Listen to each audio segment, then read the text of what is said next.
Olá, bom dia. Hoje é dia 19 de março de 2021. Esse é o Today, o nosso encontro diário de segunda a sexta-feira. Bom, já tem algumas pessoas entrando aqui comigo. A Cláudia está conosco. Quem mais? A Flávia também conosco. A Eliane Sudário, a Vilma Bittencourt, a Alcirene, a Marília Tomazini, Andy de Ciclista, a Marília deseja bom dia, bom dia. A Amanda Nistico também, deixa eu ver aqui, ó, a Márcia Loli, a Souza Beatriz conosco, Vilma Vieira, o Juan da nossa equipe, grande amigo Juan, viu? Pessoa espetacular. Nossa, quem conheceu o Juan não tem como não gostar dele.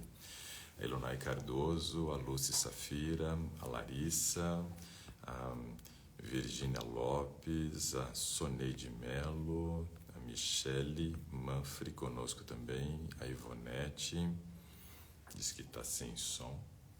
Por que será que está sem som? Será que é só para ela? Pessoal, dá um feedback aí para saber se o som está normal para vocês. Quem mais aqui, ó?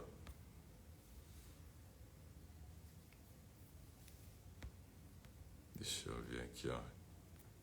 Que bichinhos conosco também. A Aurita, a Rosângela, a Roberta Cardoso, a Veg Discover conosco também. Bastante gente aqui. Comecei um pouquinho atrasado, pessoal, que eu estava aí lutando com o computador para conseguir deixar já tudo no esquema, a aula online da minha filha. Esse negócio de aula online dá trabalho também, viu? Parece que é fácil, mas não é não. O computador hoje deu uma encrespada ali e eu fiquei lutando com ele para poder deixar tudo certo, para ela poder ter aula online. Bom, deixa eu compartilhar com vocês aqui algumas pesquisas rápidas, algumas notícias rapidamente. Uma pesquisa que foi feita com os brasileiros, né? Eu não fui entrevistado, não sei se vocês foram, mas quando se fala em estatística é algo que você analisa um determinado grupo e depois você extrapola esse valor, né, para a totalidade. Uma pesquisa realizada com os brasileiros chegou à conclusão que 79% desses brasileiros veem que a pandemia está fora de controle. Bom, eu acho que não era preciso fazer pesquisa para saber disso, né? O que vocês acham? Vocês acham que a pandemia está controlada? Não está. Você olha, por exemplo, a fala dos próprios governadores, né? Eles mesmos colocam como sendo algo fora de controle. Ontem eu estava vendo uma fala do governador de Minas Gerais, onde ele diz que se não houver, né, uma interação entre governo, ou seja, o Estado e a população, Minas Gerais também vai entrar em colapso, né, em muito pouco tempo, até mesmo com falta de oxigênio, segundo ele, né? Então veja como que a coisa está complicada. Então não dá para a gente falar que está sob controle, não, de maneira nenhuma. O líder do governo na Câmara dos Deputados, o deputado federal Ricardo Barros, né, disse que a situação até que ela é amena. Eu não consigo ver essa questão da situação amena no Brasil, de maneira nenhuma, né? Nós estamos realmente num momento onde a coisa está fora de controle, né? E estando fora de controle, a gente precisa ter uma união entre a população e o governo, né? Cada um tem que fazer a sua parte nesse momento. Eu vejo que houve muitos erros na questão da administração da pandemia, principalmente na questão de vacinas, né?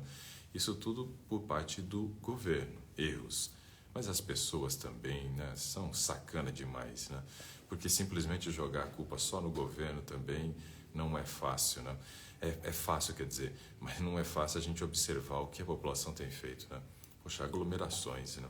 Esses dias mesmo, né, um próprio jogador ali do Flamengo, né, o Gabigol, o Gabriel, né, ele foi agora até autuado por conta de promover uma aglomeração, né, porque estava num cassino clandestino.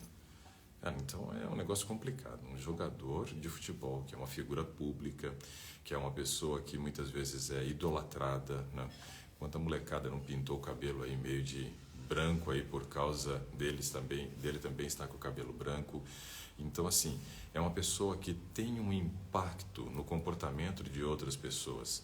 E aí nós temos que lembrar que esse impacto ele pode ser tanto positivo quanto negativo, tudo vai depender das escolhas que a pessoa tem feita.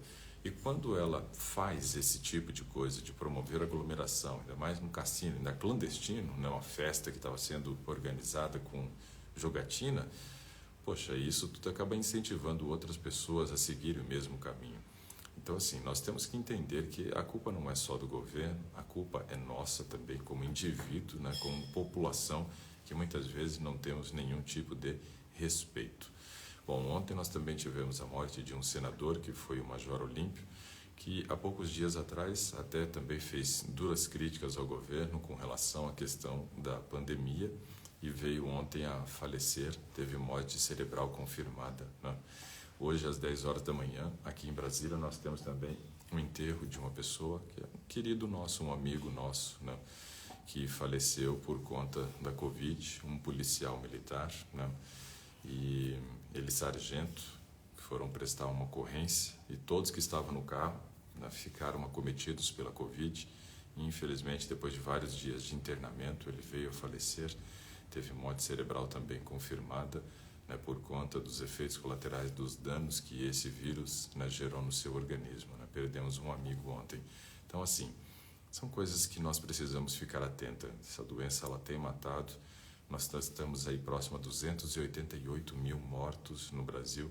Se vocês forem lembrar, nós começamos o ano aí com uma margem de aproximadamente 200 mil pessoas mortas, né? Então, esse ano teve uma mortalidade brutal de pessoas, né, se comparado ao ano passado. E como é que você vai fazer uma pesquisa e vai dizer que não está fora de controle?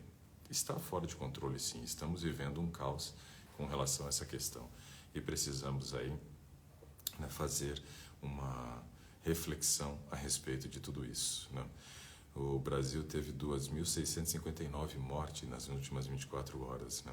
Se a gente for avaliar, nós estamos agora no mês de março, então você tem ali os 30 dias, vou colocar 30 dias de janeiro, 30 dias de fevereiro, mais esse período agora do mês de março, hoje já sendo ali ó, dia 19 de março, vamos colocar que nós temos 80 dias, né? 80 dias do ano de 2021. Nesses 80 dias, né, nós tivemos aí um número mais expressivo de mortes do que o ano passado inteiro. Então, está fora do controle, sim. Está fora de controle.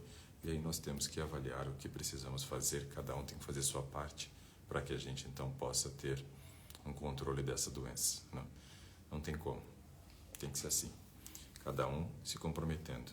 A Elunai disse que hoje é aniversário do primogênito dela. O filho dela está fazendo 19 anos. Nossa, legal. Parabéns, Elunai, a você. Parabéns também ao filho. A Soneide Mello pediu para participar. Vou estar convidando ela agora para a gente poder... Vamos ver o que ela tem para nos apresentar aqui. Já fiz o convite, vamos ver se vai dar certo. Chamei 2 vezes e não quis aparecer. O que está acontecendo? Estou conectado tudo certinho? Oi, doutor Opa, Ricardo. deu certo. Bom dia, tudo bem, Soneide? Bom dia. Ai, que ansiedade que eu tava. Eita. Alguém perguntou aqui ó, sobre essa questão do Covid, se eu acredito que quem teve Covid-19 tem imunidade. Pois é.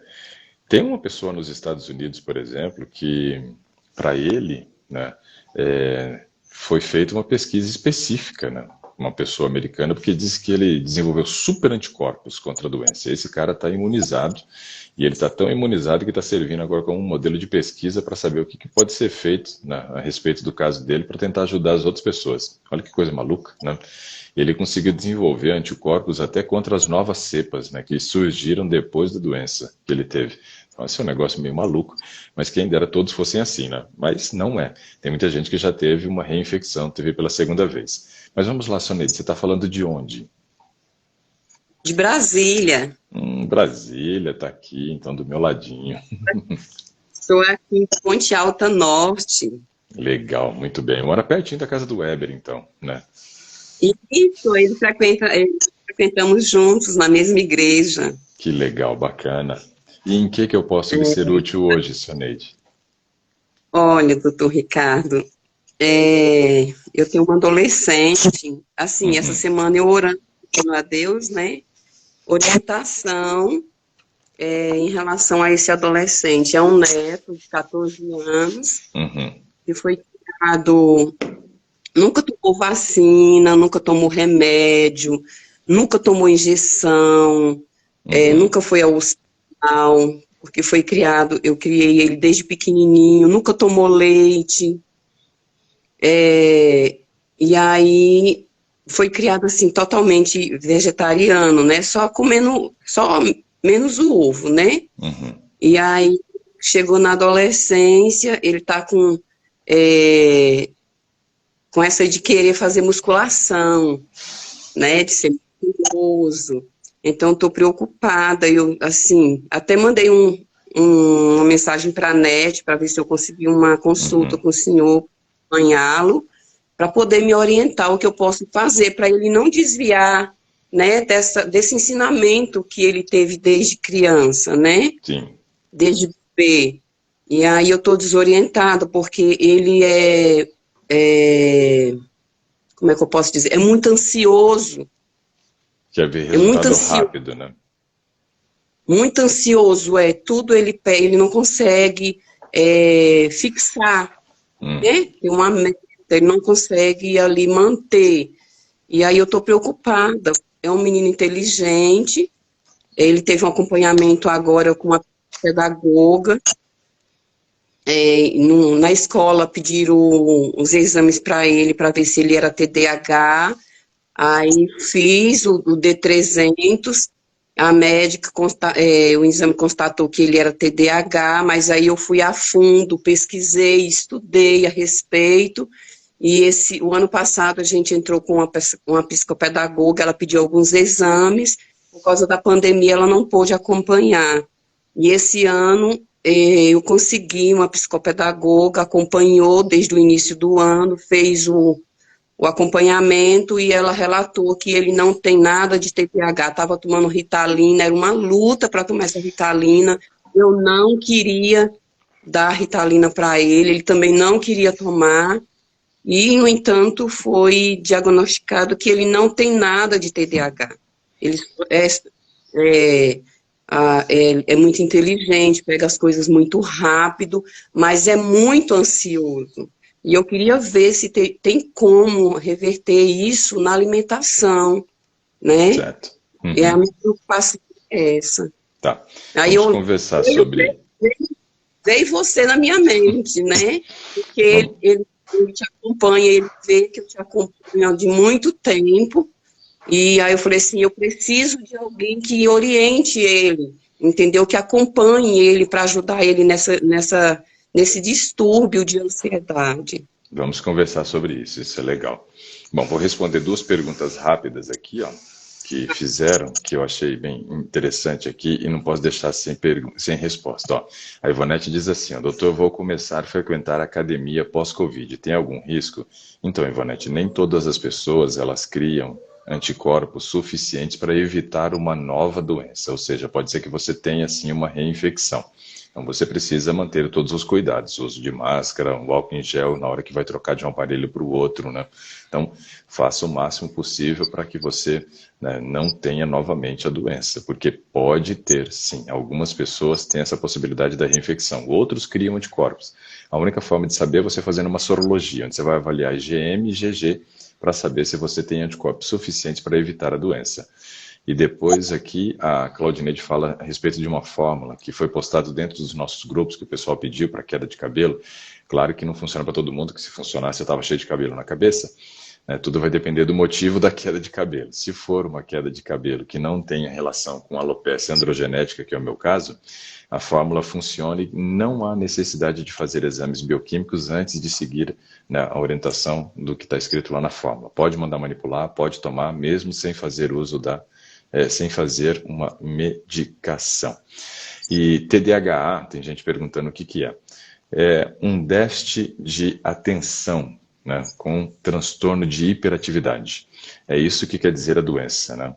É quando a criança, por exemplo, tem um nível de agitação tão grande na sua mente que faz com que ela tenha dificuldade de aprendizado, dificuldade de fixação do conteúdo. Então, assim, são vários aspectos correlacionados à doença, mas é um transtorno de déficit de atenção com hiperatividade. É isso que quer dizer o nome da doença. Bom, aí é importante nós avaliarmos o seguinte, então, Soneide. Primeiro, 14 anos, um jovem, né, flor da idade, né, e com um nível de ansiedade elevado. Não é aquilo que a gente gostaria, né? Por quê? Se a gente for observar hoje, o mundo tem gerado um grau de agitação na mente das crianças que muitas delas têm sido diagnosticadas com essa doença, mesmo não tendo. Me lembro de ter lido uma matéria que em Maringá, na cidade onde eu nasci, né, uma cidade que tem uma ótima qualidade de vida, né, mais uma vez foi escolhida como a melhor cidade do Brasil para se viver. Né? E aí vocês podem perguntar, mas por que você não vive lá então, se é a melhor cidade do Brasil para viver? Porque os meus sogros, né, moram aqui em Brasília, têm uma idade avançada e a minha esposa quer estar próximo deles. Né? Mas a qualidade de vida em Maringá realmente ela é ímpar, é diferente. Né? Quem conhece a cidade vai concordar comigo.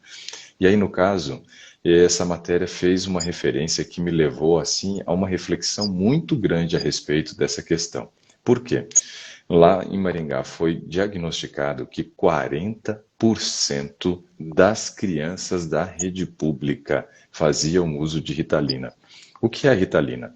A Ritalina é um medicamento que serve como um freio para determinadas áreas do cérebro, porque como a TDAH é como se você tivesse um acelerador que você está pisando e está com o pé no fundo desse acelerador agitando a mente, é necessário que você dê um outro tipo de estímulo que funciona como um freio para essa região do cérebro, para essa agitação mental. E a Ritalina, então, é utilizada para tratamento dessa doença. Porém, 40% das crianças fazendo uso, tem alguma coisa errada, né? Eu não acredito que 40% das crianças tenham TDAH de maneira nenhuma. Na verdade, eu acredito que seja um número bem pequeno. Então, o que a gente tem que avaliar, né, com relação a essa questão? Primeiro, eu gostaria de destacar alguns aspectos aqui, Soneide, para a gente ir fazendo uma reflexão sobre, né, o estilo de vida do seu neto. A primeira questão que a gente tem que avaliar com relação à agitação mental é o padrão de sono. Né? Como é que é o sono dele? Ele dorme tranquilo, faço de Uhum, tudo para ele dormir até as 10 da noite, com muita dificuldade, né? Porque o uhum. sonho dele é 2 horas da manhã, mas luto, ele dorme até as 10 horas, mais tardar, com essa história de fazer musculação, porque quer fazer musculação, aí chega da escola, 7 horas da noite, toma banho, lanche, aí vai fazer musculação. Ontem mesmo ele foi dormir às 11 horas, que estava lá fazendo musculação, E ele está né? fazendo Mas em casa, então.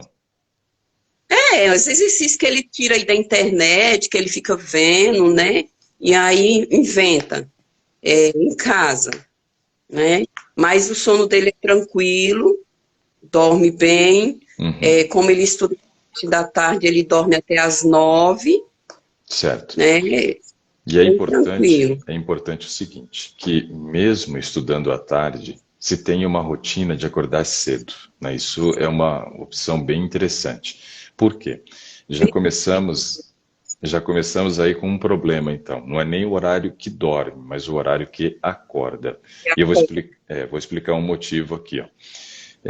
Quando a gente vai avaliar o ciclo circadiano, é o ciclo de 24 horas, né, de funcionamento do nosso organismo, regido por duas coisas: presença do Sol, ausência do Sol. Então eu tenho aproximadamente 12 horas, né, de claridade e 12 horas de escuridão. É mais ou menos assim. Claro que você tem períodos que você tem a noite mais longa, o dia mais longo, solstício de verão, de inverno, mas na média vamos considerar 12 horas de claridade e 12 horas de escuridão. Quando, por exemplo, ele está dormindo até 9 horas da manhã, o Sol já nasceu, ó, há tempos, né? E aí o que a gente tem que lembrar?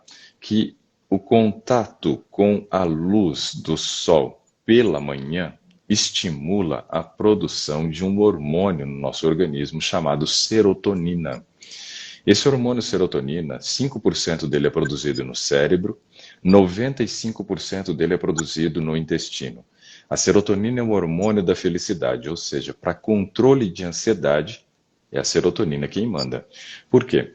A serotonina e o cortisol, eles trabalham em equilíbrio. Cortisol aumentou, serotonina baixou. Cortisol é o hormônio do estresse, serotonina da felicidade. Se a serotonina aumenta, quem baixa é o cortisol. Então eles vão trabalhar num sistema de gangorra, buscando um equilíbrio entre eles. Então é super importante acordar cedo. O acordar cedo estimula a produção da serotonina. Por quê? O contato da luz do sol, a alimentação que você faz balanceada com alimentos ricos em triptofano de manhã ajuda, a própria atividade física pela manhã também ajuda.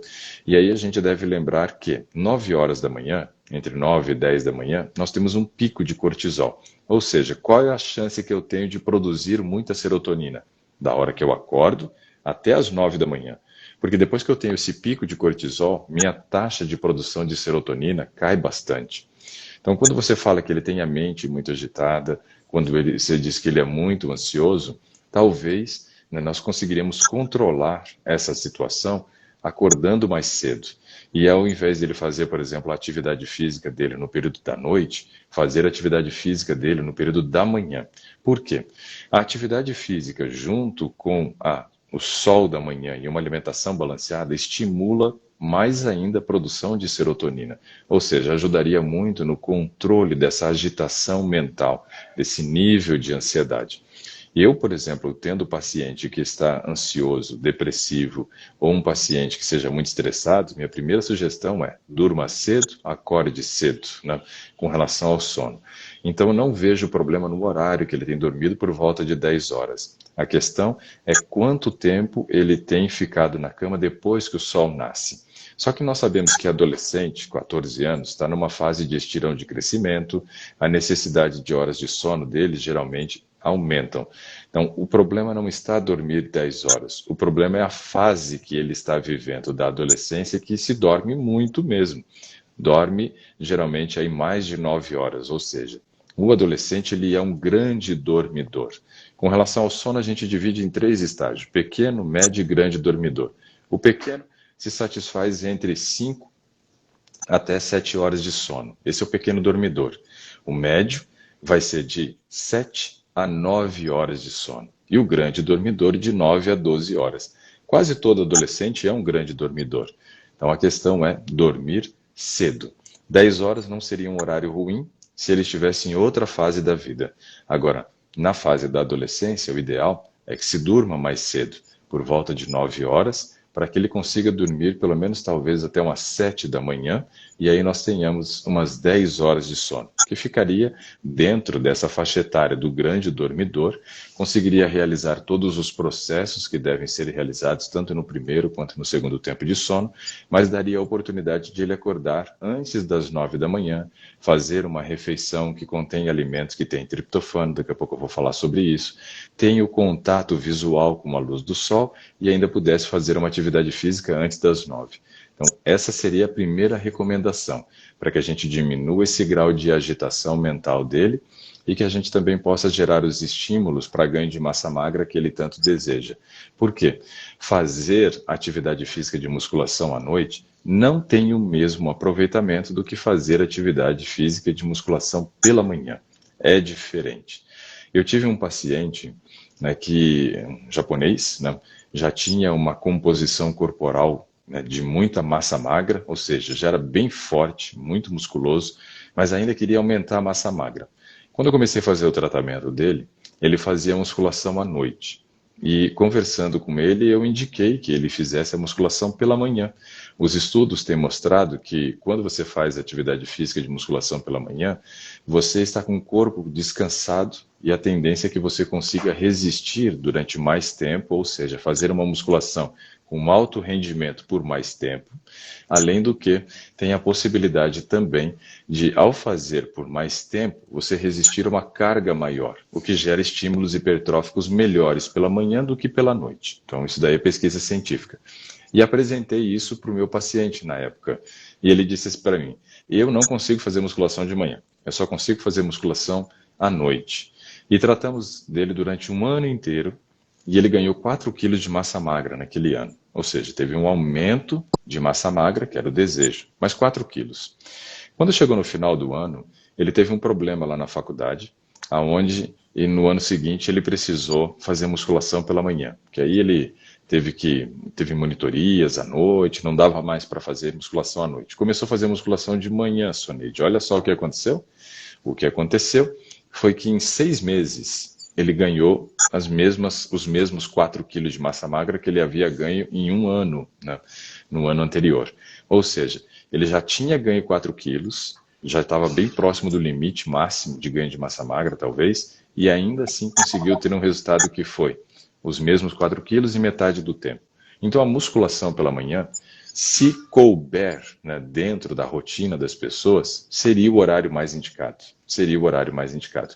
Então se você de repente trabalhar esse conceito com ele, de que ele deve acordar cedo e fazer a atividade física dele de manhã, porque você conversou comigo e descobriu que de manhã os resultados são melhores, talvez a gente consiga tirá-lo da cama mais cedo e aí ele comece a dormir mais cedo, o que vai nos ajudar, né, a tanto ele ter o resultado que ele deseja, como o resultado que você deseja de controlar melhor esse nível da ansiedade dele, né, e diminuir essa agitação mental. Então esse é o primeiro aspecto que a gente deve avaliar no caso dele. Dormir mais cedo, acordar mais cedo, fazer atividade física pela manhã e ter um cardápio que contenha os seguintes alimentos. Você pode escolher entre 1 a 2 desses alimentos que eu vou dizer que deve estar presente no cardápio da manhã dele, para que estimule a produção de serotonina, para que tenha um melhor aproveitamento, né, desse horário, combinado com atividade física, luz solar e alimentação. Nós, para produzirmos a serotonina, que é o hormônio da felicidade, precisamos de um aminoácido, que é o triptofano. E aí precisamos de alguns alimentos que contêm esse triptofano. Por exemplo, a banana, a aveia, o mel, todos eles são fontes de triptofano. Então, muitas vezes, meu de jejum inclui banana, aveia e mel, né, pela manhã. Temos também... Ricardo, essa alimentação de manhã, isso aí para ele é um banquete. Legal, ótimo. Então, veja, isso é ótimo. Eu como muito pasta de amendoim. O amendoim também é uma ótima fonte de triptofano. Então, se ele gosta... Ele não tem dificuldade com alimentação. Então, se ele gosta desses alimentos, esses são os alimentos que vão potencializar a produção da serotonina. Só que aí eu tenho que só ter o ajuste de acordar mais cedo, né? Acordar mais cedo, fazer atividade física, que vai potencializar. Aí nós vamos começar a trabalhar essa questão do controle da mente, dessa agitação mental que ele tem, né? Então, isso é super importante a gente trabalhar dessa forma. Outra coisa, Soneide, que eu queria perguntar, né, para você com relação a essa questão dessa agitação mental é o seguinte: isso é de agora ou isso é desde criança? Desde bebê. Sempre foi uma criança mais agitada? Sempre, sempre, sempre. Desde bebê. Inclusive, eu fico perguntando assim para Deus, porque eu peguei ele bebê para cuidar, né? Ele é filho de um filho, né? Os pais eram adolescentes, quando a mãe engravidou, e aí vivia nas bebedeiras, nas festas até de madrugada, até 2 horas da manhã, e assim ele foi gerado. E aí, para ele não crescer nesse envolvimento, eu peguei para criá-lo. E aí, desde bebê, eu venho tentando controlar, e quando chegou agora na fase da adolescência, eu falei, meu Deus, será que eu não vou conseguir acalmar esse menino, né? E tem crianças que são assim. Eu fui uma criança agitada também, desde pequeno. E olhando para mim hoje, você não vê alguém que tem uma mente agitada, né, que fica impaciente o tempo inteiro, que são características, né, de quem tem TDAH. Então, assim, a gente vai mudando conforme também os anos vão avançando. Isso daí é um fato, isso ocorre. Mas é importante nós termos isso como um padrão de referência também, porque a gente não vai querer mudar a personalidade dele, quem ele é. Sim, sim. Eu tenho, por exemplo, 2 filhas, né? A Manuela, que é a minha filha que tem 12 anos, né? Ela era extremamente agitada quando criança, muito agitada, muito irritada, briguenta, né? Eu, muitas vezes, quando ela estava fazendo alguma coisa errada, eu dava bronca nela e eu falava para ela assim, e fazia assim para ela, né, para mostrar que ela estava errada. Aí ela virava para mim e fazia, também, né? Então, assim, ela era bem dura, né, de lidar com a Manuela. Só que aí eu comecei a perceber, por exemplo, Soneide, um padrão de comportamento na Manuela que me gerou uma preocupação, que era o seguinte: eu observando ela dormindo, eu percebi que a Manuela estava sofrendo de apneia. Tinha determinados momentos do sono que ela não conseguia fazer a respiração. Então ela tinha aquela pausa na respiração durante o sono. Porque você tem dois casos correlacionados à questão respiratória. Você tem um que é chamado de hipopneia, hipo de baixo, pneia de ar. Hipopneia quer dizer pouco fluxo de oxigênio, né? E apneia está correlacionado ao não, pneia, ar, né? Então, apneia quer dizer que não tem entrada de ar, não tem entrada de ar. E aí nós fomos reparando o comportamento e, baseado nessa análise do comportamento, criança super agitada, né? Muito irritadiça, briguenta, né? A gente saía para fazer palestras e ela, por exemplo, ficava sempre próximo da gente, muitas vezes segurando assim na barra da minha calça, e quando alguém chegava para conversar comigo, ela rosnava para a pessoa como se fosse um cachorrinho bravo ali em volta, sabe? E até teve uma situação, as pessoas tinham que ter muito cuidado na hora de chegar próximo. Criança, você tem que respeitar o limite dela. E uma pessoa chegou cheia de dedos, brincando com a Manuela, não sei o quê, e tocando nela, ela virou e deu um tapa na pessoa. Minha esposa disse que não sabia onde enfiar a cara na hora, de vergonha, né? Eu não estava próximo, eu não presenciei a cena. Mas era uma criança extremamente agitada e irritada. Quando a gente começou a reparar o padrão de sono dela, isso começou a fazer sentido. Eu falei, Nete, eu acho que tem alguma coisa a ver, essa agitação da Manuela, com a questão da apneia que ela está sofrendo durante o sono. Pode ser que ela tenha adenoide, alguma coisa desse tipo. Aí nós marcamos uma consulta com um otorrino. Quando nós fomos para esse otorrino, nós descobrimos que a Manuela tinha aí 80%, 90% de obstrução, né, das narinas, com apneia, nas duas narinas. Teve que fazer cirurgia para poder fazer a raspagem da adenoide. Descobrimos também que ela tinha, no fundo da garganta, aquilo que a gente chama geralmente, né, de... Como é que a gente chama? Esqueci. Amígdala. A gente chama de amígdala, que tem no fundo da garganta. O nome correto não é amígdala. Eu nem gravo amígdala às vezes, porque a amígdala é no cérebro. É tonsila palatina. Então, aquelas bolas que nós temos lá atrás, responsáveis pela produção de anticorpos ali do nosso organismo, linfócitos e assim por diante, era muito grande. E isso também impedia a passagem do ar. Então, não entrava o ar pelo nariz, não entrava o ar também direito pela boca. Ela roncava muito e ela precisou fazer a retirada, então, dessas tonsilas palatinas, né? Então, ela fez a raspagem da adenoide, fez a retirada da tonsila palatina. E ainda descobrimos que ela tinha uma alteração na pressão do ouvido. Então, teve que fazer, né, um piquezinho lá na membrana do tímpano para poder tentar vazar um líquido que estava no ouvido médio, onde era para ter somente ar, você tinha ali um acúmulo de líquidos. Isso fazia com que ela distorcesse os sons, então na escola ela era muito irritada, muito briguenta. Eu era chamado quase toda semana na escola porque a Manuela tinha batido em alguém.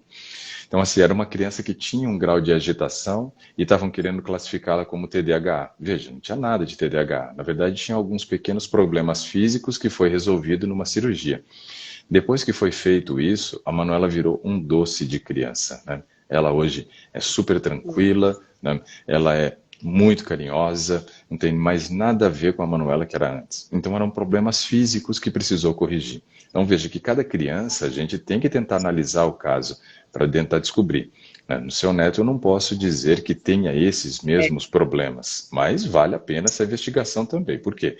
A diminuição do oxigênio no cérebro leva a um grau de agitação mental muito grande na criança, no adolescente, até mesmo no adulto, né? Tem adultos, por exemplo, que têm desvio de septo, que têm adenoide e não sabem. E isso gera um grau de irritabilidade muito grande. Então é necessário que a gente faça investigações. No caso da Manuela, isso resolveu. Ela nunca precisou tomar Ritalina, mas foi para a psicopedagoga, fomos, né, para um neurologista pediátrico, fomos atrás e fizemos aí todos os exames que foi necessário, não tinha nada de TDAH. Primeiro já estavam querendo dizer, as professoras na escola falando, ela deve ter TDAH. Eu falei, não, não é padrão de TDAH. Veja que eram problemas físicos que a gente tem. Então isso fazia parte da personalidade da Manuela por causa disso. Já a Mariana é super agitada também. Só que a Mariana não tem nenhum desses problemas físicos. Mariana não tem nenhum. Então, é o padrão de comportamento da Mariana. Diferente do que era a Manuela, claro. Mariana não é tão irritada, não é briguenta. Manuela era. Batia em todo mundo na escola. Então, assim, é importante nós conhecermos, tentarmos traçar o perfil, né, da criança e respeitar esse perfil de comportamento da criança. Claro que fazendo ajustes, como a gente está conversando no caso aí do seu neto. Então, esse é um aspecto importante. Para essa agitação toda que ele tem, mental, né, esse nível de ansiedade, vamos começar fazendo esses ajustes pela questão do sono, acordando mais cedo e buscando ter aí essas alterações no padrão de alimentação da manhã ocorrendo antes das 9 horas, né? Então, ele já come bem, mas deve comer antes das 9 para ter a matéria-prima para produzir a serotonina. Ter o contato com a luz do sol pela manhã e atividade física. Por enquanto é isso. Agora vamos falar sobre aquele outro aspecto que você destacou, que é esse desejo de ganho de massa magra na adolescência, né? Como é que é a questão do peso dele hoje, Soneide? Olha, doutor Ricardo, eu não sei o peso dele, porque ele não está acordado, eu não tenho, assim, noção do peso dele, Tá, mas entendeu? assim, ele, por exemplo, né, tem aí esse desejo de ganho de massa magra. E ele sempre foi magrinho? Como é que funciona essa questão? O peso dele normal, é tranquilo, é porque ele tem um tio, né, que faz musculação e é musculoso, e o ano passado ele disse que quando ele completasse 14 anos, esse ano de 2021, ele ia colocar o Cauã na musculação e tal, Certo. mas eu, assim, tem o mesmo padrão de vida que eu orientei, né, o Cauã, criei o Cauã, porém ele Certo. respeita, né, e aí por causa dessa agitação, porque quando ele pega uma coisa para fazer, ele fica com a cabeça só naquilo, é aquilo, aí a gente fica tentando controlar essa situação, entendeu? Inclusive, esse ano, o outro tio, que é professor, estava de plano de colocar ele na musculação, acompanhado por uma pessoa, né? Porque a gente não quer pegar ele e jogar numa academia qualquer, Sim, não né? pode, não pode. Porque assim, lá, meu filho falou assim, ó, realmente, lá é gente tatuada, é gente de tudo quanto é jeito, né? Então a gente não quer colocar ele numa academia, assim, sem ser acompanhado, entendeu? Por Sim, ele ser um adolescente. Então, assim, o desejo dele é por causa do tio e a busca dele, né? sim. Ok. De conquista. Mas Então eu não veja, queria. Não, eu não acho nada ruim fazer musculação a partir de 14 anos. Na verdade, até mais cedo pode começar a musculação. Algumas academias só permitem que crianças comecem a musculação a partir dos 14. Mas tem aí na literatura e vários outros exemplos de crianças que começaram a fazer musculação bem mais cedo e não tiveram nenhum tipo de prejuízo, mas tem que ser muito bem orientada. Mas veja que nós somos seres influenciáveis, isso é um fato. Então, ele estar em qualquer ambiente, eu também não acho que seja uma boa opção. Veja que só o ato. Quando eu falei Então, com ele essa semana, depois que ele despertou esse desejo e está com isso, eu falei assim, eu vou procurar alguém, eu preciso de uma pessoa assim, de conhecimento, de confiança, que possa me orientar para poder te ajudar. Aí eu sim. comentei com ele, vou tentar entrar em contato com o doutor Ricardo. E aí ele falou assim, mas o, o menino lá de Ponte Alta, Weber.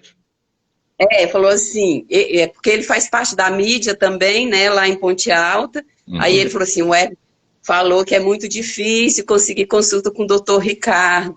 Aí eu falei assim, pois é, mas eu vou É, tentar, porque eu não... hoje, minha esposa estava falando comigo ontem, na verdade, ela disse que a agenda tá para julho só agora. Então, tá, tá um Inclusive, pouquinho complicado. já indiquei você para um monte de nora, de amigas, e disse assim, a gente não consegue. Aí eu falei, Até mas tem. consegue, mas demora, né? Tarda, mas não falha. Bom, E aí ele falou tem. assim, Aí eu falei para ele, eu vou conseguir. Eu falei, se a senhora conseguir, eu quero ver. Aí eu falei, Isso. pois é, você só Nem que se seja aqui acompanha. essa nossa conversa que já dá orientações, um direcionamento, né? Isso é bom já. Ó, o Lucas Araújo pergunta aqui qual a idade para a criança começar a fazer musculação. Tem um professor de educação física, Lucas, que começou a fazer com a filha dele aos 8 anos de idade, né? Mas o normal é por volta de 10, 12 anos já começar, mas com uma intensidade leve para que não prejudique o desenvolvimento, né? Para que a criança atinja a sua estatura máxima. Então, esse é um fato. Só tem que ter esse tipo de trabalho. Mas aí veja só, como eu estava dizendo, nós somos um ser influenciável. E aí, no caso, um adolescente é muito mais influenciável ainda do que um adulto, né? O adulto, ele ainda tem um grau de maturidade, ou pelo menos deveria ter, tem alguns que não têm, né? Mas pelo menos deveria ter um grau de maturidade que evitasse com que ele fosse, né, tão influenciável. O adolescente é diferente. O adolescente ele é influenciável, sim. No entanto, que a gente percebe, muitas crianças que se tornaram fisiculturistas depois começaram porque começaram a ler muita revistinha que falava ali de fisiculturismo e tal, não sei o quê, e aí foram influenciados por esse tipo de conteúdo consumido e se tornaram fisiculturistas. Nada contra, mas é só um exemplo. Mas teve muitas outras crianças que foram para o mundo do crime porque viviam numa favela, de repente contemplavam ali o tempo inteiro os bandidos ostentando, né, questões de luxo, né, sendo bandidos, e aí então eles botaram na cabeça que eles também queriam ser bandidos, porque eles queriam ter o mesmo tipo de padrão de vida. Então veja, o adolescente ele é super influenciável, super, super, super. Então não deve ser exposto a qualquer tipo de ambiente de maneira nenhuma. Então isso eu vejo como sendo uma cautela, como sendo algo que a gente deve colocar sempre na nossa mente, né? O padrão de comportamento dele é muito influenciado pelas pessoas com quem ele anda. Então não posso deixá-lo exposto a qualquer pessoa. Esse é um fato. Mas aí veja que só o ato de ter um tio que é musculoso que faz já o influenciou. Então isso daí já é a prova de que somos influenciáveis, né? Só que aí o que que nós vamos encontrar muitas vezes nesse meio da musculação? O que nós vamos encontrar no meio da musculação é que para ter resultado é necessário fazer uso de suplemento. Esse é o primeiro conceito que ele aprenderia tendo esse convívio. Não concordo.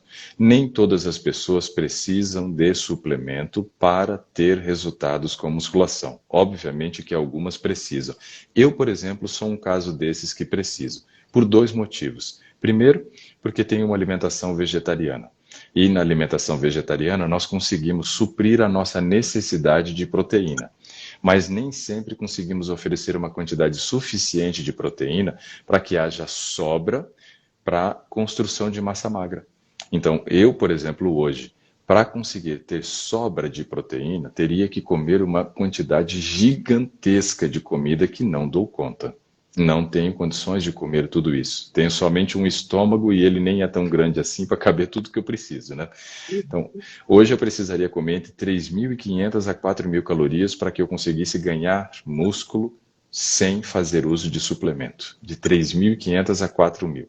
Eu como por volta de 1.700 calorias. Então, ou seja, eu como metade, vamos dizer assim, daquilo que eu preciso comer para ter um bom desempenho de ganho de massa magra. Então, em alguns casos é necessário. Só que quando entra numa academia, o que fica incutido na mente da criança é que todo mundo precisa. Todo mundo precisa. Até o adulto se influencia por isso, quanto mais então um adolescente, uma criança, né? Nem todos precisam. Teria que avaliar o caso dele, Soneide, para a gente saber se precisa ou não, verificar o padrão de alimentação, saber qual é a taxa metabólica basal dele, ou seja, baseado em resultados para a gente poder fazer essa indicação ou não de suplemento. Se for necessário suplemento, também tem vários tipos de suplementos, né? Tem suplementos para melhorar o desempenho na musculatura, na musculação, por exemplo, então o pessoal toma muita creatina para poder melhorar o desempenho. Esse não é indicado para criança de maneira nenhuma, porque vai sobrecarregar a função renal da criança. Então, não pode, né? Eles não podem tomar, isso é para adulto acima de 18, 21 anos, que poderia fazer uso desse recurso ergogênico, mas ele poderia tomar outras coisas se fosse necessário, como até mesmo uma proteína. de origem vegetal. Uma proteína de ervilha ou arroz integral como um complemento, fazendo parte da alimentação. Não é um substituto de refeição, é algo que se agrega para poder fechar o valor proteico, se assim for necessário. Então, não dá para deixar para conviver em qualquer ambiente, senão vão colocar na cabeça dele que tem que tomar. E ele vai sair atrás de comprar qualquer coisa que ele acha aí na farmácia. Outra coisa é que geralmente dizem que precisa fazer uso, né, de outros recursos ergogênicos, né, como os hormônios, né, para poder ter ganho de massa magra. E aí eu me preocupei com a tua fala do início associada a essa questão, que é o seguinte: por quê? Uma criança que tem uma agitação muito grande na mente, né, um adolescente muito agitado mentalmente e que é, como você diz, ansioso, né, uma pessoa ansiosa, o resultado dela é para ontem, não é nem para hoje, né? Nem amanhã, é para ontem. Então, ele tem muita pressa para conseguir observar, né, os efeitos do esforço que ele está dedicando. Então, isso pode ser um problema, né, dependendo do ambiente que ele frequente também. Por quê? Porque ele vai querer ter resultados rápidos a pouco custo, ou seja, pouco investimento para muito resultado. Lembra que se a gente for, por exemplo, avaliar o mundo da economia, né, você às vezes tem determinadas ações que você pode ganhar muito em pouco tempo, mas são ações de risco, são chamadas ações de risco. No mercado financeiro é assim. Você tem aqueles investimentos que você pode fazer, por exemplo, o Tesouro Direto, ele não vai te dar um retorno tão grande, mas ele te dá um grau de segurança maior. Tem outros investimentos que vai te dar um retorno muito maior, mas com um grau de risco muito elevado. O adolescente, tendo uma mente agitada, ele vai querer partir para os investimentos, né, de alto risco, mas com resultados rápidos. Então isso é ruim, porque pode chegar aí a criar na cabeça dele a necessidade de fazer o uso desses recursos ergogênicos como hormônios ou até mesmo o uso aí, né, desses monte de porcariada que o pessoal acaba tomando, né, para fazer os ciclos hormonais que são péssimos, né? Estamos falando de anabolizantes. Então, assim, isso é ruim.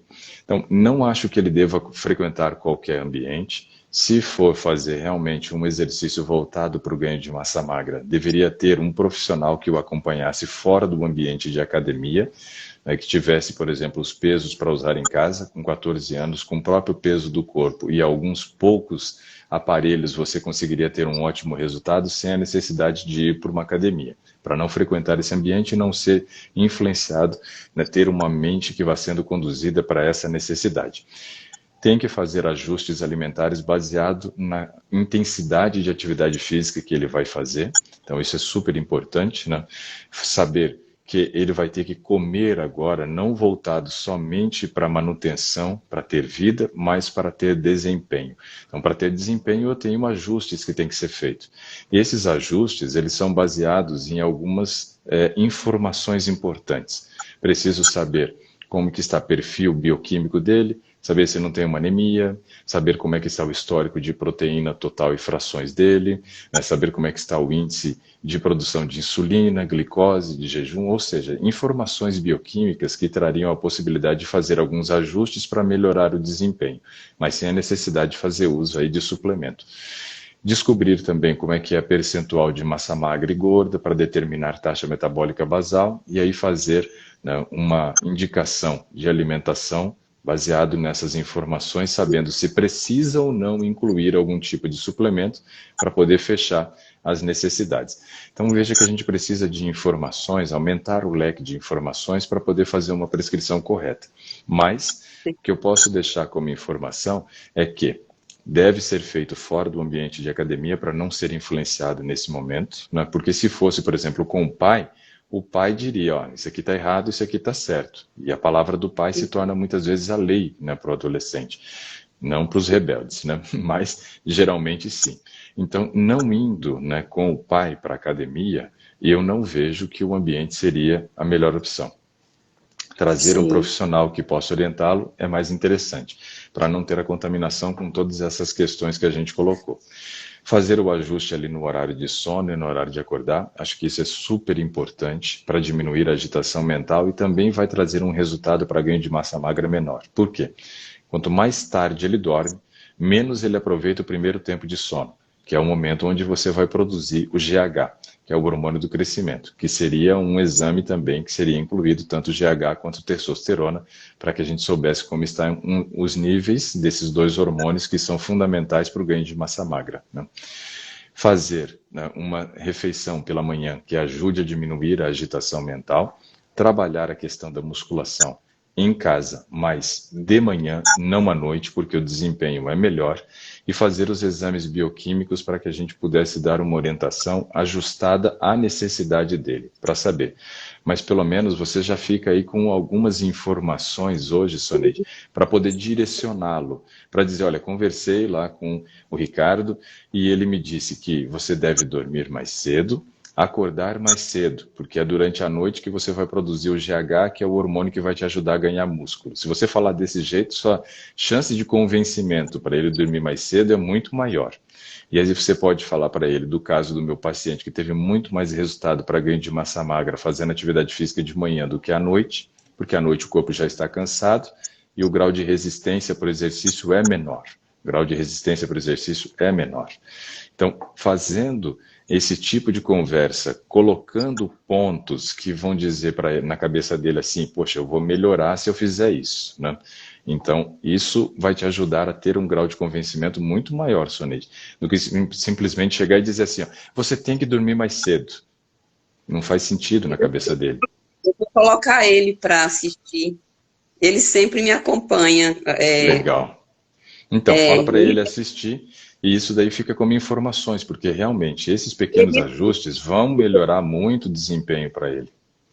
E teria como você me passar esses exames, doutor Ricardo? E eu vou tentar com a NEST para me marcar a consulta. Sim, eu posso passar a lista de exames que ele teria que fazer para a gente poder conhecer. Mas a gente vai fazer exames que são exames básicos, claro, incluindo um ou outro que são específicos, né? Como ele está na fase da adolescência, eu vou querer conhecer como é que está o nível de GH dele, que é o hormônio do crescimento. Para um adulto, Sim. a gente não perde GH, porque já fechou o estágio de crescimento. A não ser para um adulto que às vezes tenha uma deficiência de produção de GH e isso esteja gerando um envelhecimento precoce, né?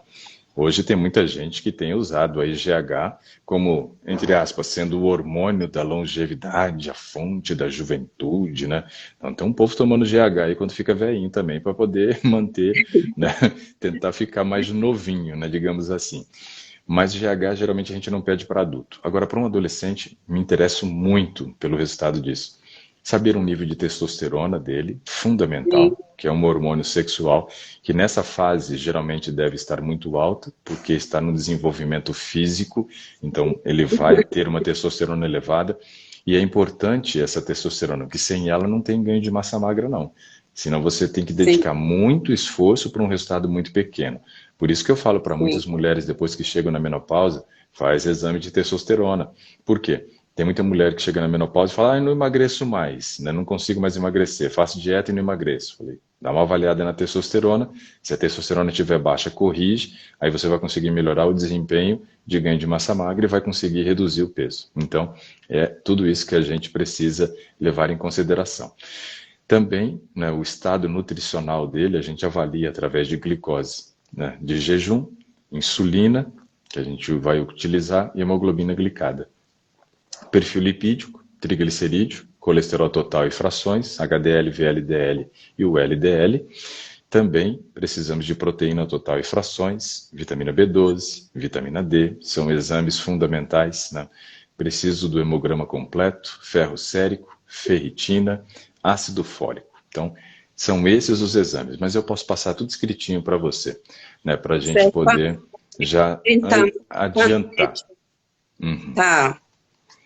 Mas essa conversa de hoje, Soneide, já vai dar um direcionamento para você e para ele. Coloca ele para assistir. Eu acho que vai ser legal. Vai ser legal para ele assistir, porque assim, são pequenos ajustes que ele vai ter que fazer para melhorar esse desempenho e que vai diminuir também esse grau de agitação mental. Hoje os adolescentes eles são muito agitados por vários motivos. O primeiro deles, né, é muitas vezes o tempo que esses adolescentes passam, né, com dispositivos eletrônicos em mãos. Isso já é provado que causa um grau de agitação mental maior e que muitas vezes, por causa disso, se confunde até com o diagnóstico de TDAH, coisa que não é, né? É uma agitação mental, que a mente está trabalhando mais do que deve. Além disso, a gente percebe que hoje, né, os adolescentes eles têm essa mente agitada por conta mesmo do próprio estudo. O volume de informações que o adolescente precisa hoje fixar e memorizar é muito grande. E aí ele tem as informações, né, que esses dispositivos eletrônicos trazem, a informação que ele recebe no colégio, então é muita coisa para o cérebro administrar. O Augusto Cury, ele fala uma frase que eu acho assim muito importante. Ele diz que hoje, né, uma criança, né, praticamente, né, que entra aí no seu ensino médio, ele já tem um volume de informação maior do que o imperador romano tinha no auge do seu conhecimento. Então, olha que loucura, né? Eu fico, às vezes, acompanhando as aulas online da minha filha, e eu falo assim, meu Deus, para que tudo isso, né? Não precisa tanta coisa. Assim, parece que hoje tem uma pressa de levar o conhecimento, mas está se levando muito conhecimento para mentes que ainda são imaturas para lidar com esse conhecimento. O que eu percebo, Soneide, é o seguinte, eu passei no vestibular com 16 anos. 16 anos. Eu era uma criança, né? Pode-se falar quase. E estava na faculdade já. E o que que eu percebo?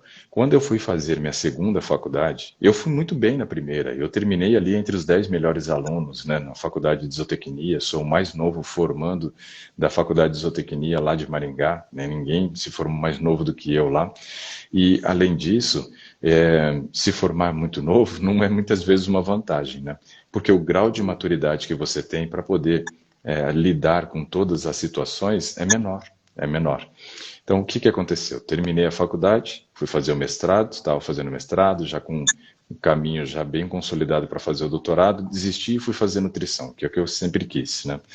Eu percebo que na segunda faculdade, pelo grau de maturidade que eu tinha, o aproveitamento, né, não o aproveitamento de conteúdo teórico, porque o aproveitamento de conteúdo teórico da primeira foi muito grande, né? Minha mente era fresca, né? Aprendi muita coisa e gravo até hoje, tenho isso em mente. Mas o aproveitamento em termos de compreender de que ali era uma formação para um profissional foi muito maior do que durante a primeira graduação. A primeira graduação eu terminei com um grau de maturidade muito grande. Eu terminei com 21 anos, uma faculdade de 5 anos integral. Então, quer dizer, terminei muito jovem. Eu era uma criança ainda e já era formado. Se eu tivesse feito nutrição, teria terminado com 20, porque eram 4 anos. Né? Imagina com 20 anos atendendo. Né? Não tem condições. Então, assim, o que a gente percebe é que nós precisamos respeitar as fases e o grau de maturidade de cada fase. E hoje, com 14 anos, eu vejo que as crianças elas têm que ter quase um pensamento de adulto, ainda sendo criança. E isso é muito ruim. Essa agitação mental gera padrões de comportamento distorcido das crianças, né? As crianças entram muito mais cedo na escola hoje do que entravam no passado, né? Hoje já se tem uma cobrança muito grande pela questão do vestibular, então quando faz 14 anos que entra no ensino médio, vem toda aquela pressão de preparo para o vestibular, com um grau de maturidade, uma criança de 14 anos, para mim uma criança de 14 anos não tem condições de definir sua profissão. Não tem condições, né, de definir profissão.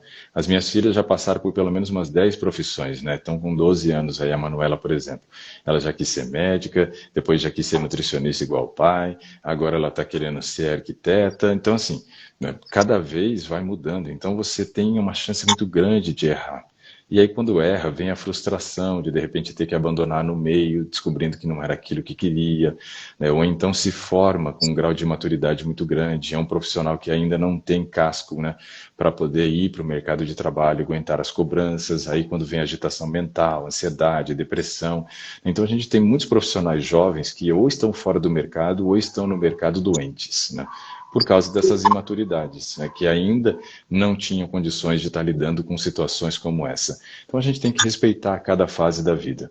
Então nesse momento, o que ele precisa é cuidar da saúde, né, dormir cedo, fazer atividade física que vai ajudar no desempenho que ele quer, né, mas tentar diminuir a pressão, né, sobre o adolescente. Isso é muito importante, né? Alivie, né, a pressão, não coloque mais carga de pressão sobre uma mente que já está agitada por vários motivos. E, doutor Ricardo, com essa idade, doido para entrar no mercado de trabalho, no pequeno aprendiz, que eu quero trabalhar, é uma dificuldade para tirar isso da mente dele, sabe? Quer Pois é. trabalhar, quer independência, e a gente segurando ali, não está na Até, idade. até não é ruim, né, o menor aprendiz. Não acho que seja ruim, porque vai trazendo um grau de maturidade também. Mas precisa entender que é uma experiência, né, que ele pode passar, né? Pode ser que essa experiência seja boa, mas pode ser que seja frustrante. Mas o importante é que respeitar as fases é fundamental, né? É fundamental. E nesse momento, o comprometimento dele deve ser, em primeiro lugar, com a sua saúde, coisa que eles não têm esse comprometimento, né? É uma fase da vida que, como não tem praticamente efeito colateral de tudo que come, do horário que dorme, disso e daquilo, então, assim, o corpo resiste bem esses abusos, né? Então, eles não têm esse grau de consciência de começar a cuidar do corpo agora que vai envelhecer depois, né? Porque as doenças, elas não são geradas na velhice, elas começam a ser geradas lá na adolescência, às vezes, né? Na fase da É. infância, é lá que começa a construir os problemas, né? Então, assim, nesse momento, o foco tem que ser saúde, buscar ter o desempenho físico que ele quer e lidar melhor com essa questão desses volumes de informação que ele tem, né? Estudar, né? Dedicar tempo a isso, mas cuidando da saúde para aproveitar bem esse momento. Só isso, né? Mas a gente vai conversando mais, Soneide. Tá bom, eu te aguardo. Tá certo. Bom, agradeço aí a oportunidade da gente conversar sobre esse caso. Legal falar sobre filhos, falar sobre netos, né? Falar sobre adolescentes, coisa que não é tão comum no Today, coisa que eu gosto, né? De falar muito dessa fase sobre educação de filhos, né? Eu acho que é muito importante. O processo educativo de filhos hoje, né, se tornou algo muito complicado para o momento que a gente está vivendo, né? Porque dizem que tem aí que liberar, tem que fazer o que quer, e não é bem assim que a coisa funciona, né? Tem que ainda Sim. manter várias regras, né? Alguém faz uma pergunta aqui, pede para responder, por favor. O que que é aqui? Ó? A Reginalda fala assim, ó, minha neta tem 9 anos e tamanho de 6. O senhor aconselha o uso do hormônio do crescimento? Reginaldo, tem que fazer 2 testes. Tem que fazer o teste ósseo, para poder saber como é que está a idade óssea dela, e tem que fazer o teste do GH. Se tiver baixo o GH, tem que fazer sim o uso do hormônio. E não tem problema nenhum usando da maneira correta. O GH deve ser utilizado à noite. Se esquecer de tomar à noite, não dê de manhã. Não pode tomar GH de manhã, porque o GH é um hormônio do período noturno, o ciclo dele grande de produção é à noite. Usar GH de manhã pode dar câncer, à noite não dá problema nenhum. Então, você tem que observar. Por quê? É super importante observar o crescimento de crianças e adolescentes. Por quê? Existe um tipo de desnutrição chamada de desnutrição pregressa. É um tipo de desnutrição que compromete a altura final da criança ou do adolescente. Se ele estiver com peso normal, mas a estatura abaixo, é sim um caso que vale a pena ficar investigando. Por quê? Pode ser que tenha tido algum momento da infância que gere essa desnutrição pregressa, aonde compromete a altura final. E aí é necessário fazer o uso dos hormônios, né, no GH no caso, para correção. Então, é isso daí, tem que observar. E eu indico sim o uso do GH se for necessário, mas tem que fazer os exames primeiro e observar se é necessário ou não. Soneide, obrigado pela conversa que nós tivemos hoje de manhã, né? Isso. Desejo aí sucesso na educação do neto, um trabalho nobre, né, que você fez, né, de pegar um neto para poder cuidar, educar, né, e principalmente, né, para torná-lo um cidadão, que na tua fala a gente percebe muito isso, né, a vontade de que ele se dê bem e seja mais um cidadão e não um delinquente aí na sociedade, né, porque o que a gente tem hoje, né, surgindo aí, são mais crianças com tendência a ser delinquente do que ser bons cidadãos, né? Por causa da maneira que tem sido criado. Então, assim, louvável e elogiável, né, sua atitude de assumir aí uma criança. Você já tinha uma idade um pouco avançada para poder ter filho, né? Eu Mas já Deus, fiz 6, e todos aí Deus, casados. Deus lhe deu mais um para ficar com o número da perfeição, com 7, né? Porque esse neto não é um neto, mas é um filho pela maneira como você criou. E assim, te parabenizo por isso, né? Não são todas as pessoas que têm disponibilidade ou disposição para fazer isso. Então, assim, parabéns, né? E vem cá, filha, tá linda. A Mariana hoje tem, né, na aula online dela uma aula especial sobre África, né? Vem cá, filha. E aí ela tá vestidinha com um vestido colorido, né, tipo africano, com um turbante ali que a Nete colocou na cabeça dela. Vem cá, meu amor. Ela tá Pois é. linda, tá uma princesa. A Mariana. Vou mostrar a Mariana para vocês aqui, como é que ela tá linda hoje. Vou até tirar o fone para você ouvir os elogios aqui, filha. Tá a Mariana hoje aqui, ó. Nossa, Mariana, você tá linda, parecendo africana.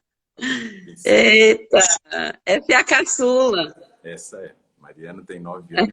Mas você tá linda, meu amor. Tá aqui comigo. Mariana, Vai lá, sou filha. Vou Ricardo. soltá-lo. Tem Então, muito tempo que eu acompanho o senhor, oro muito, amo a sua, assim, eu falo para o Cauã assim, Cauã, estuda, vai ser que nem doutor Ricardo Vargas, e ele logo, logo já está envelhecendo, você assume o lugar dele. pois é, A gente vai chegar uma hora que eu também vou pedir aposentadoria, né? foi, aí eu falei, alguém tem que substituir ele. Pois é, eu acho que a gente precisa, na verdade, são de bons profissionais, pessoas dedicadas independente da área, né? Hoje o mundo está Verdade, formando muitas pessoas imaturas que entram no mercado de trabalho sem ter condições, né? E a gente verdade. precisa realmente conscientizar e se dedicar. Demais. Eu oro muito por você, porque você tem ajudado muitas, muitas, muitas pessoas, muitas. Eu tenho uma amiga em São Paulo que ela está fazendo a transformação. Esse último que teve, eu aconselhei ela, eu falei, faz, você vai gostar, o doutor Ricardo leva uma linha de raciocínio muito boa, ela está amando. Que bom.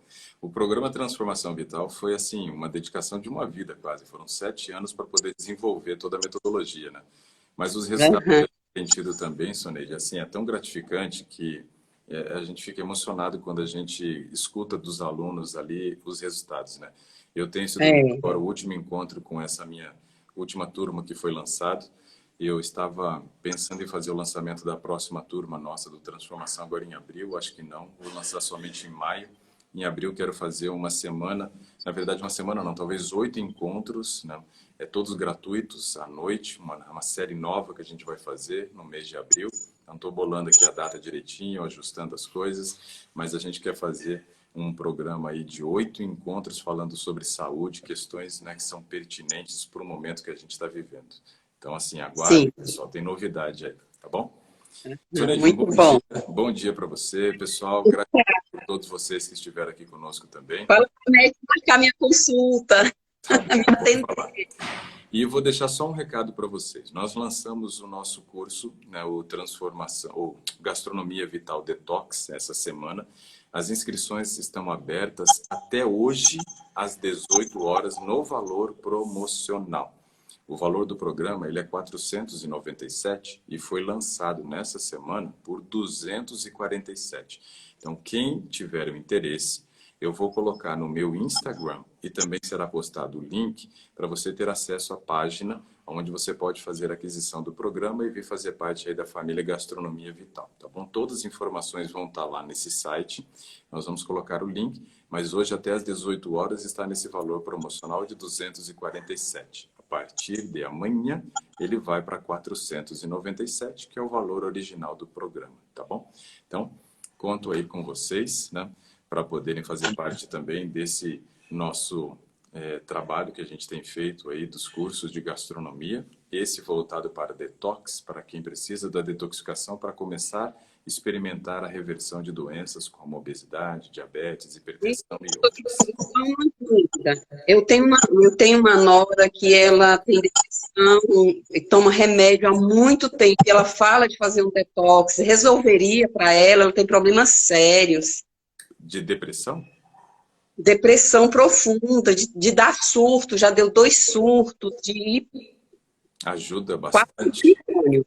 Ajuda bastante porque assim, ó, é um processo onde você tem como foco melhorar as vias de eliminação de toxina do organismo. Uma delas Uhum. é o intestino. Então, sempre que eu penso numa pessoa que é depressiva, algo que eu preciso trabalhar com ela é a questão intestinal. Porque 95% do hormônio da felicidade é produzida no intestino, né? E aí nós precisamos justamente compreender que se o intestino não funciona bem, não vou conseguir fazer 100% de uma boa gestão emocional. Então, o detox ele tem o foco também de aumentar a ingestão de fibra, de água, fazer atividade física, melhorar o aspecto do sono. E aí, nesse caso, ajudaria bastante para alguém que é depressivo, sim. Vou passar para ela. Sim. Ó, tem gente perguntando se eu pretendo depois, né, repetir o detox, né? Eu provavelmente não, né? Ele fica depois, né, dentro aí do padrão de venda dele nesse valor. Não sei se eu vou fazer uma nova semana. Não tenho perspectiva para isso, não. A intenção é que depois eu trabalhe com outro gastronomia, que a gente ainda não tem data prevista para poder fazê-lo, mas eu tenho muita intenção de fazer um próximo gastronomia agora voltado para a questão emocional, específico para a questão emocional. Então, aí com receitas e alimentos que são específicos para melhorar o padrão emocional, mas ainda sem data para poder fazê-lo, né? Então, é isso que a gente espera, não repetir o detox e fazer um próximo gastronomia novo, tá bom? Vou me despedir que eu tenho que ir lá acompanhar a aula online da minha filha agora, tem que ser pai também, né? Não dá para ser só profissional. Então, eu vou lá acompanhar Verdade. a Manuela nos seus estudos, depois tem atendimento, resto do dia para fazer. E desejo um ótimo final de semana para todos, um feliz sábado, né? Que Deus possa abençoar cada um de vocês. Amém. Vocês também. Somente, Tchau. obrigado pela Tchau. conversa. Até mais. Tchau, tchau, Eu que pessoal. agradeço. Tchau.